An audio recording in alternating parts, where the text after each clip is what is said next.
It's been a bonkers Premier League season, to be honest with you. I think that there's all up and down the table, there's things that people weren't expecting. There's been so many great matches, so many great sort of subplots and storylines, from top to bottom really. I mean, not just the title race, kind of the race for the Champions League, the relegation places, and the teams that have come up and done so well. And to cap it off with probably the best afternoon of football we've seen in at least 20 years and possibly ever, if certain people are to be believed, then yeah, it's been a fantastic season, hasn't it? Yeah. Player of the season for me was Yaya Toure. He had his ups and downs, a bit like City, but I think when it comes back to remembering the City team, he will be the iconic figure. The guy who turned up and sort of through sheer power walked through opposition defences and got the important goals. Probably a boring choice because it's a defender, but it's Vincent Kompany. In the absence of Nemanja Vidic from the Manchester United lineup, he set out his stall as one of the finest defenders in the Premier League, if not Europe or the world. And in a world where we're given lots of reasons to dislike Manchester City, their wealth and the petulance of some of their players, he seems like a really, really nice bloke. Perhaps if we look at this in the American sense, they always talk about MVPs, most valuable players.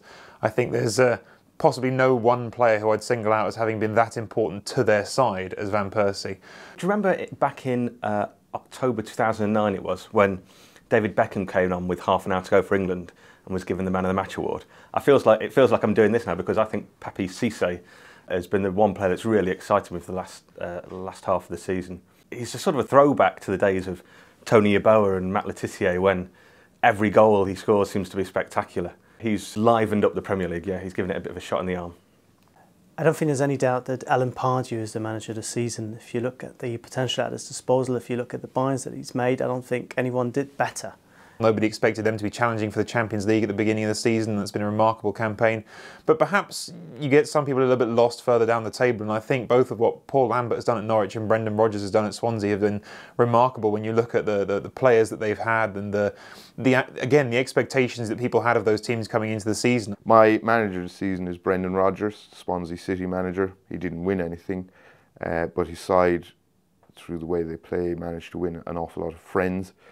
They're a very brave team. They play the ball out from the back all the time, short passes. They don't get overawed by bigger name teams, and they often beat bigger name teams.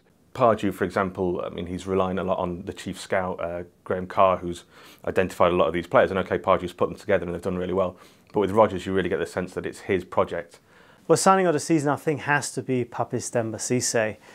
The astronomical figures that you get quoted for centre forwards in the Premier League and the relatively modest £10 million outlay for this guy shows you just how shrewd a buy it was. His scoring record's remarkable. I think it's 13 goals in 14 games and some absolutely incredible goals in there as well. I think he was always a player that was tailor-made for the Premier League because of his size, his power, his particular skill set. But he still, managed to bring all that to bear, which is no mean feat, and he didn't take any time to adjust at all. There's been plenty of players who haven't produced what what people are expecting from them. Who's been the worst? Blimey. There's so many to choose from that it's difficult to make a choice, and that's just when you look at the players who signed for Liverpool. Yeah, Jordan Henderson, Charlie Adams, Stuart Downing. Stuart Downing would have to go down as the flop of the season.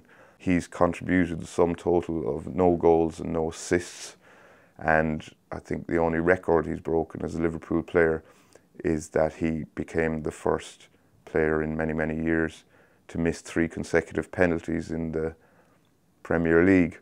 Flop of the season could be probably any one of Ashley Young's various escapades into the penalty area. I think he was the player supposed to really change United, make them more flexible, make them less predictable. He was, playing in a number of positions, and he had this early momentum, and you felt that, he really was having a huge impact on United's chances this year. But then he completely fell away. And there was hardly a factor at all for the rest of the season. 3/4 of the seasons he was basically not there.